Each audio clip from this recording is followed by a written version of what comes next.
বন্যা পূর্বাভাস ও সতর্কীকরণ কেন্দ্র থেকে একটা বুলেটিন এলো, যেটা শুনলে গায়ে কাঁটা দিয়ে ওঠে।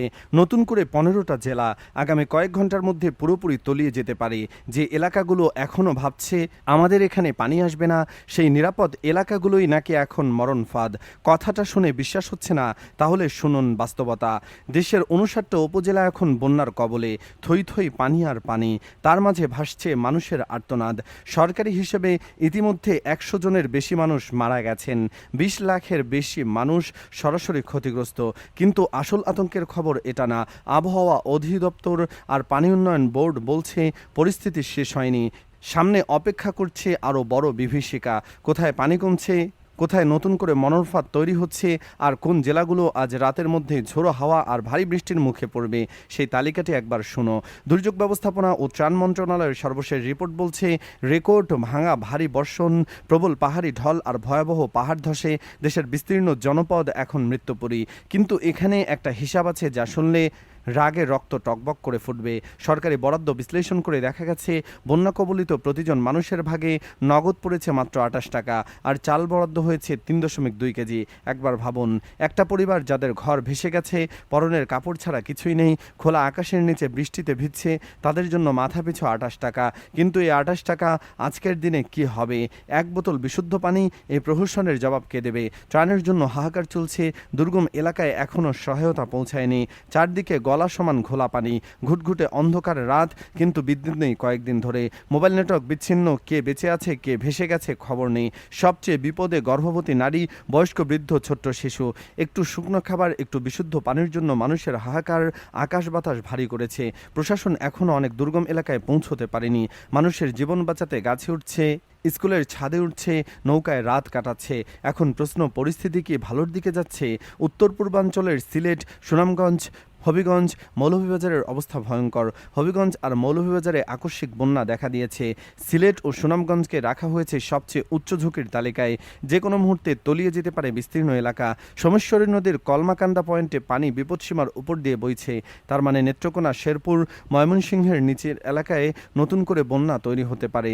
উত্তরাঞ্চলেও স্বস্তি নেই। রংপুর, লালমনিরহাট, কুড়িগ্রাম, গাইবান্ধা, তিস্তা, ধরলা, দুধুকুমার নদীর পানি আশঙ্কাজনকভাবে বাড়ছে। গ্রামের পর গ্রাম ডুবছে, গবাদি পশু ভাসছে। আর বিপদ এখানেই শেষ নয়। আবহাওয়া অধিদপ্তরের সদ্য পূর্বাভাস বলছে, আগামী 2 দিনে নতুন করে আরও 15টা জেলা প্লাবিত হতে পারে। একদম তলিয়ে যাওয়ার ঝুঁকিতে আছে রংপুর, দিনাজপুর, রাজশাহী, পাবনা, বগুড়া, টাঙ্গাইল, ময়মনসিংহ, ঢাকা, ফরিদপুর, মাদারীপুর, কুষ্টিয়া, যশোর, খুলনা, বরিশাল, পটুয়াখালী, নোয়াখালী, কুমিল্লা, চট্টগ্রাম এবং কক্সবাজার। লক্ষ্য করুন, দেশের প্রায় প্রতিটি বিভাগের নাম আছে। আপনি যেখানেই থাকুন, বিপদ আপনার দরজায়। এসব জেলা আর সিলেট অঞ্চলের উপর দিয়ে ঘন্টায় 45 থেকে 60 কিলোমিটার বেগে ঝোড়ো হাওয়া বয়ে যেতে পারে।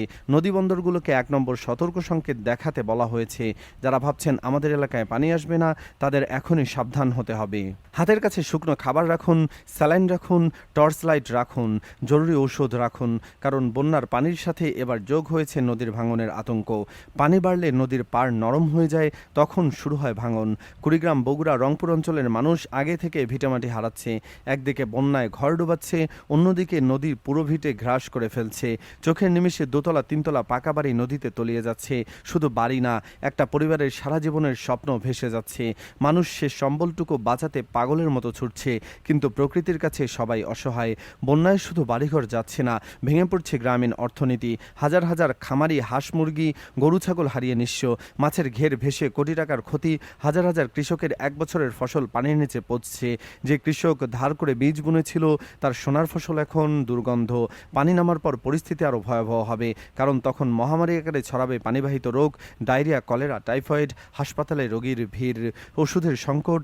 যাদের ঘর ভেসে গেছে তারা কোথায় ফিরবে, কিভাবে শূন্য থেকে শুরু করবে? উত্তর নেই। আবহাওয়া বিশেষজ্ঞরা বলছেন, বৃষ্টির তীব্রতা আর ঢল অত্যন্ত আরও 2 দিন থাকতে পারে।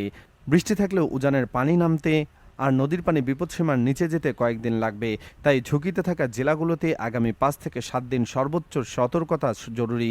আপনার জেলার নাম কি? আপনার জেলার নাম কি আজকের ঝুঁকির তালিকায় আছে? কমেন্টে লিখে জানান আপনার এলাকার বর্তমান অবস্থা। আপনার একটা কমেন্ট হয়তো অন্য কাউকে সতর্ক করবে, হয়তো একটা প্রাণ বাঁচাবে। এই তথ্যগুলো গুরুত্বপূর্ণ মনে হলে শেয়ার করুন। যাদের এলাকা ঝুঁকিতে তাদের কাছে পৌঁছে দিন।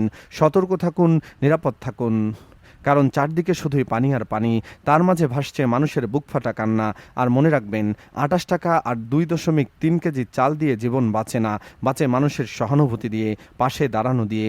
আজ রাতে যখন ঘুমাতে যাবেন, ভাবুন তাদের কথা যারা খোলা আকাশের নিচে ভিজছে, যাদের পেটে নেই খাবার, যাদের চোখে ঘুম নেই।